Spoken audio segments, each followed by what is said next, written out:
Ancient Egypt, a realm where pharaohs walked among gods and the secrets of the universe were held in sacred texts. Among them, one scroll stood out, whispering tales of cosmic chaos and infernal beasts. It was the Book of Thoth, an artifact of immense power and knowledge that had remained hidden for millennia until now. Our story begins with Hatshepsut, Egypt's most famous female pharaoh, whose reign was marked by prosperity and wonder.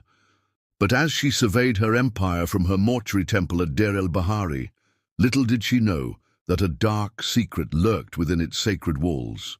The ancient scrolls told of a terrible curse woven into the very fabric of the temple, a curse tied to the Book of Thoth.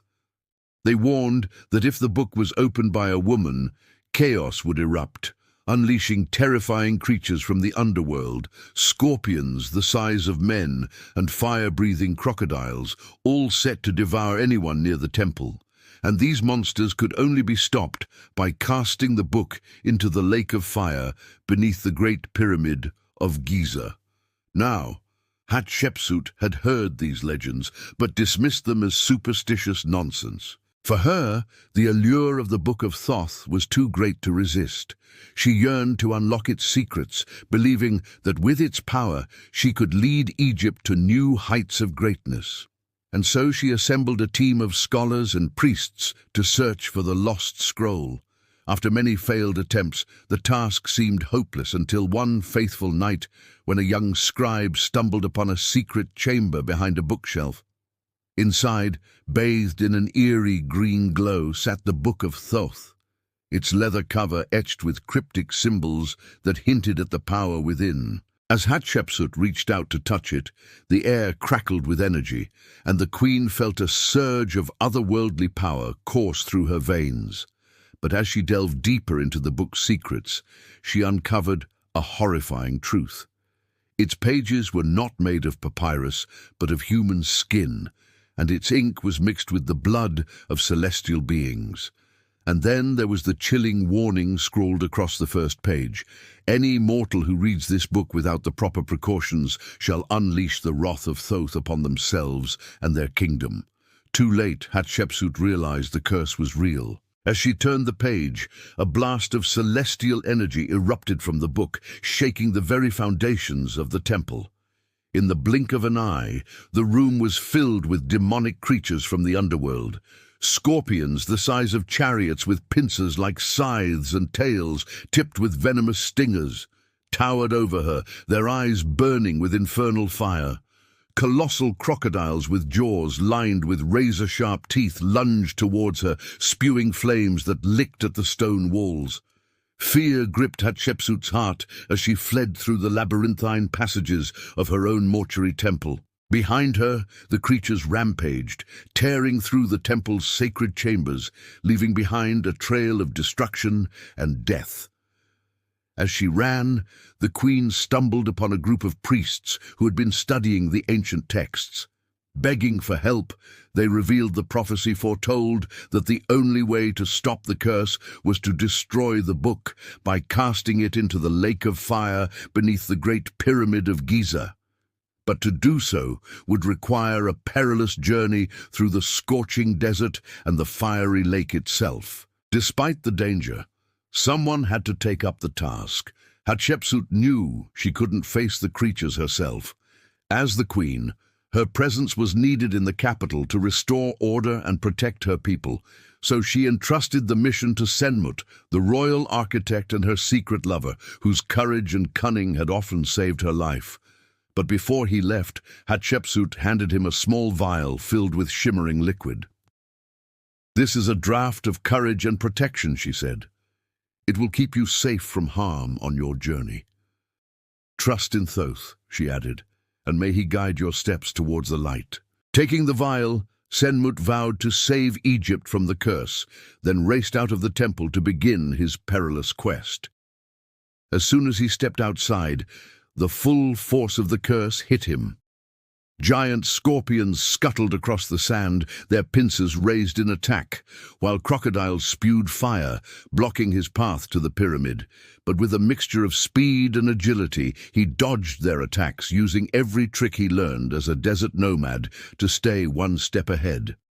Meanwhile, Hatshepsut worked tirelessly to restore order to her kingdom. From the palace in Thebes, she organized a relief effort to aid those affected by the curse, sending food, water, and medical supplies to the afflicted. She also rallied the kingdom's warriors, ordering them to defend the city from any outside threats, while she prayed that Senmut would succeed in his mission. Meanwhile, Senmut's journey became increasingly treacherous as he ventured deeper into the desert. The sun beat down on him relentlessly, turning the sand into a sea of shimmering heat waves that hid dangers around every dune. But fueled by the draft's magic and the memory of Hatshepsut's trust in him, he pressed on. Finally, on the horizon, he saw the majestic silhouette of the Great Pyramid of Giza, a beacon of hope in the vast expanse of sand and sky. Upon reaching the pyramid, Senmut discovered a secret entrance leading down into the subterranean depths. Venturing inside, he found himself in a vast cavern filled with a thick, swirling mist. And in the center of the room, the air shimmered, revealing a staircase that spiraled down into darkness. According to legend, this was the entrance to the underworld, the realm of the dead. With determination, Senmut descended the stairs, each step echoing ominously in the silence. At the bottom, he emerged into a cavern of immense proportions. Before him lay the lake of fire, its surface churning and boiling, emitting an ethereal light that illuminated the chamber in shades of red and orange. Flames rose lazily from its depths, reaching towards the ceiling as if trying to break free from the subterranean prison. The air was thick with the smell of sulfur, and the roar of the flames echoed through the cavern, creating an atmosphere of intense heat and overwhelming power. And then he saw it, floating in the center of the lake on a pedestal, the Book of Thoth, its leather cover glowing with an eerie, otherworldly light. As he approached, the book began to pulse faster, the light intensifying until it burst into a blinding flash, enveloping Senmut in its ethereal glow. Suddenly, the room was filled with the same demonic creatures that had wreaked havoc in Hatshepsut's temple. Enraged by Senmut's intrusion, they blocked his path to the book, their eyes burning with hatred and their claws and fangs dripping with venomous intent.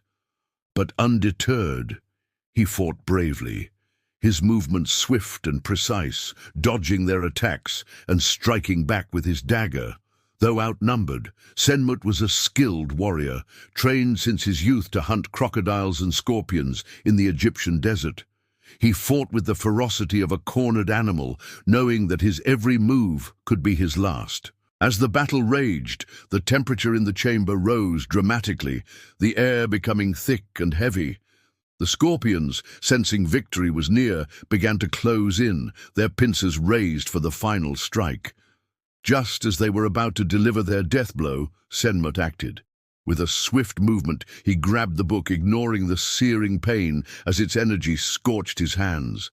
Then, plunging it into the lake of fire, the moment the book hit the water, it exploded in a massive burst of celestial energy, bathing the cavern in brilliant white light.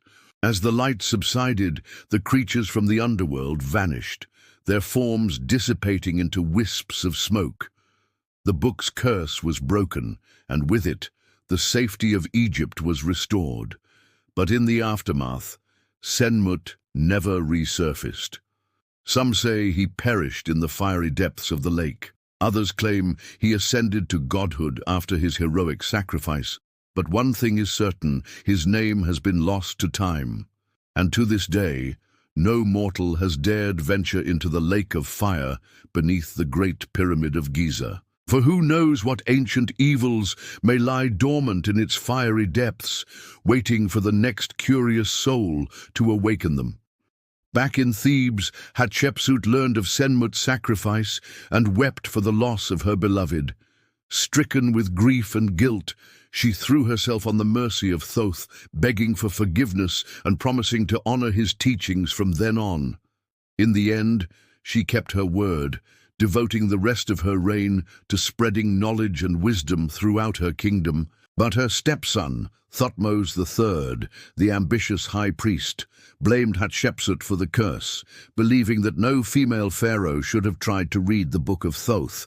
Consumed by vengeance, he disappeared into the desert to plot his revenge, only to become lost and die of thirst. Legend says his spirit, known as the Pharaoh's ghost, still haunts the ruins of Luxor, searching for anyone worthy enough to inherit his power. So if you ever visit the Valley of the Kings or explore the Temple of Karnak, beware of the ghostly presence that lingers nearby. For it is the spirit of Thutmose III, the Pharaoh's ghost, forever cursed to wander the earth in search of power.